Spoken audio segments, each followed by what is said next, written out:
Hey, what's up? It is DJ, and welcome back to Farm Sim News. As you would expect for not doing Farm Sim News in almost 2 weeks, we got a lot to talk about. So sit back and relax, check those timestamps to see what you want to see first. Let's jump right in. Let's start it off with our mod wait times. This was updated as of today, so that's great news. Newly submitted mods have an 11 workday waiting time. That's just over 2 weeks. For submitted mod updates, that is 3 work days. So if you submitted it today, should be either the end of this week or Monday by next week. And for failed and resubmitted mods, 2 work days. So, well, 2 days from now. The blog for patch 1.10 is now out. This was not released yesterday as it normally is. I'm guessing because Giants were at FarmCon all weekend, so probably wasn't done yet. However, it is done now and it is out. So if you'd like to go through and read up on everything, you can do that, including new machines and items, which I made a video on this morning, so check that out if you missed it.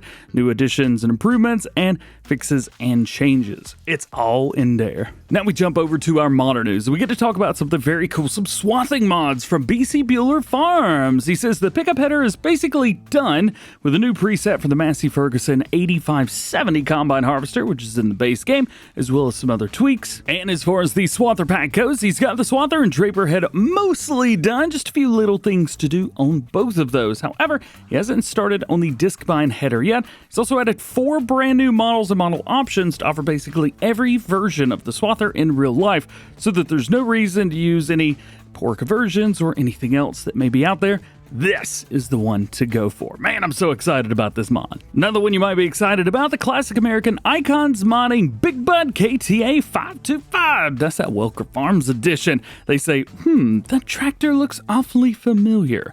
Coming soon. Earlier this week when I was in my hotel in Germany, we talked a little bit about the Straw Harvest add-on coming back to Farming Simulator 25, and thanks to Creative Mesh, we have a little bit more information to talk about today. Good news is we're not that far away from the release. They have said, without giving an exact date, we, Creative Mesh, are very excited about the release in just a few weeks. You may remember that this has been in Farming Simulator 17, 19, and 22, so we have seen this previously. In Farming Simulator 19 and 22, it was free, and it was for all platforms. So all you had to do is download it on the Mod Hub, and you were good to go. It was a paid DLC, as if I remember right, only on PC back in Farming Simulator 17, but it is very, very different than that now. Lots of new equipment, new ways of doing things.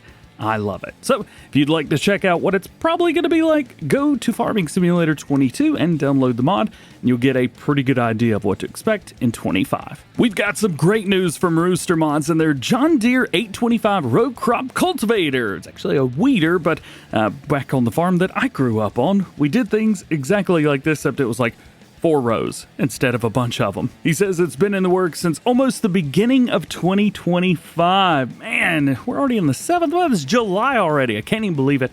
Says it's finally almost finished. Since we last talked about it, what feels like probably a couple weeks ago, they've added rolling shields, changed decals, and custom 4-bolt wheels. There's also been small tweaks and changes, and just overall, the project's been a lot more involved than they were expecting. By the end of it all, it is going to be the most customizable weeder that we've ever seen in Farming Simulator. Moving on, a couple things from Mantred. First off, we've got a new screenshot of the Roadrunner Plus. Back at the end of June, we talked about this a little bit, showing off some customization features, and well, here is another teaser of it in the game with that dark blue that we're used to seeing on it, almost purple. Additionally, we've also got a modded Karcher right here. It's got a beacon on it, hooked up via 3-point. It's got lights on it. Of course, you can grab a hold of it and push it around, which is very cool. By the way, I filmed Mr. Silly P doing something very similar to this when we were at FarmCon. I got to get that video out. So nonetheless, this is very cool. It's something a little bit different, so you can take your washer around with you. Quick update from the Roughneck modding crew. They say the all platforms Brandt dump trailer is still in testing. That's their Brandt 1116 dump trailer. As reported, it has been in testing for 5 days. However, this update was as of yesterday, about 24 hours before this video is releasing. So this is now likely sitting at testing 6 days. One mod that's pending testing currently is the John Deere 561R Round Baler from Custom Modding. They updated us on July 4th last week. Of course, I was out of town at that point, but they have said that it is pending testing. If the 11 workday thing is true and is holding up still today, it's still going to be another week-ish, a little more than a week, before we see this going into testing. We got a big update from Hispano modding today, talking about their game plan over the next 3 years, plus every mod that they've got in testing right now. As far as year number 1 goes, they've got their own conversions and Giants leftover mods, so anything that Giants has not brought over. To be fair, Giants could still bring over a bunch of stuff over the next, likely, 2.5 years into the game, so some things may not be allowed from Giants from Hispano modding, and if he reports on anything that they've not allowed, we can probably guarantee they're bringing it over. As far as year number 2 goes, he's got conversions of everything related to maritime containers and a new map. Now, this new map, I think he started working on back at Farming Simulator 22. We had heard about a modded, I believe it was Elm Creek.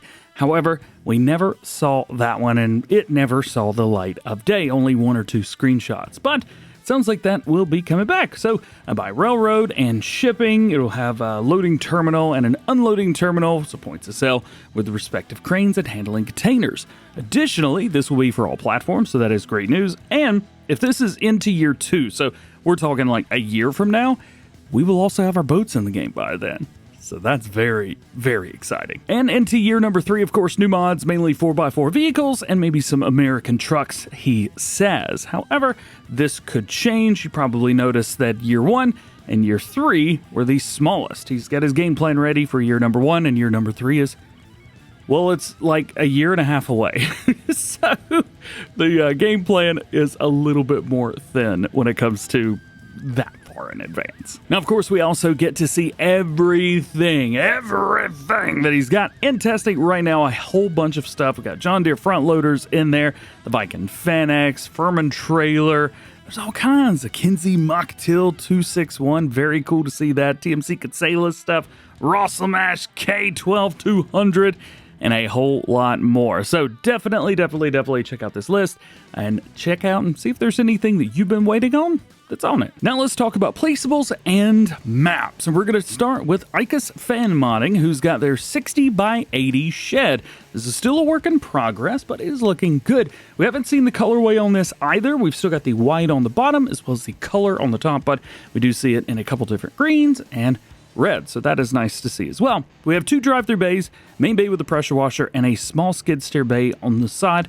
As you would expect from Icus, lots of detail here. Someone I was not expecting to have a shed is HR Forest. They've shown off their forestry machine hall with a workshop. It's got a massive internal height of 10 meters. It is absolutely insane. It says that the Hannibal can also stand folded up inside. So stupid. Vehicles can be repaired inside of the hull, of course. There's also a shelf for storing pallets and equipment. Up to 5 chainsaws can be placed in there as well. And you've got unlimited color choices when it comes to configurations of the exterior wall.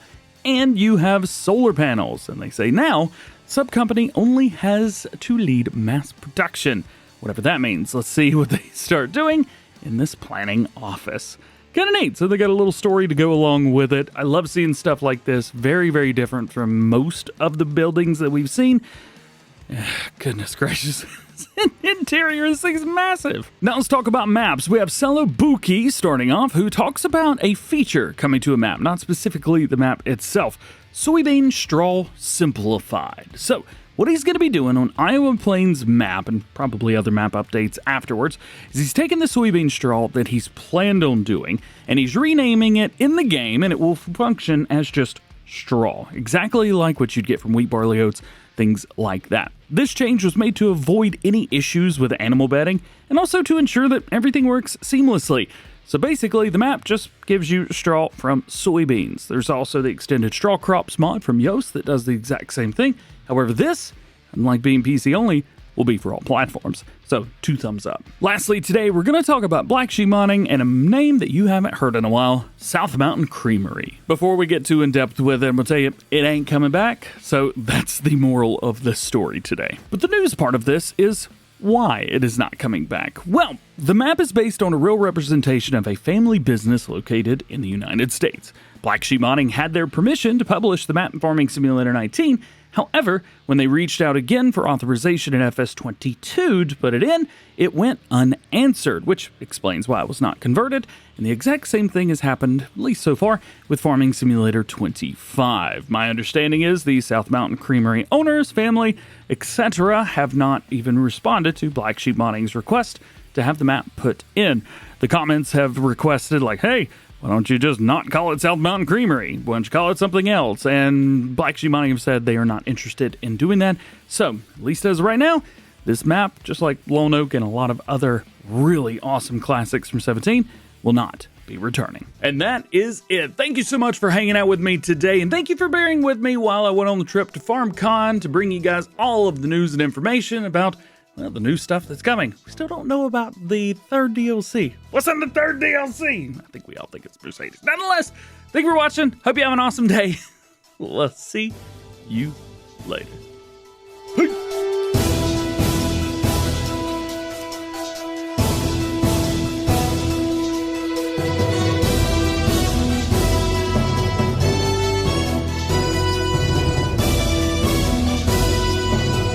I tell you what, I am in a mood today, and it's a good mood. Yeah!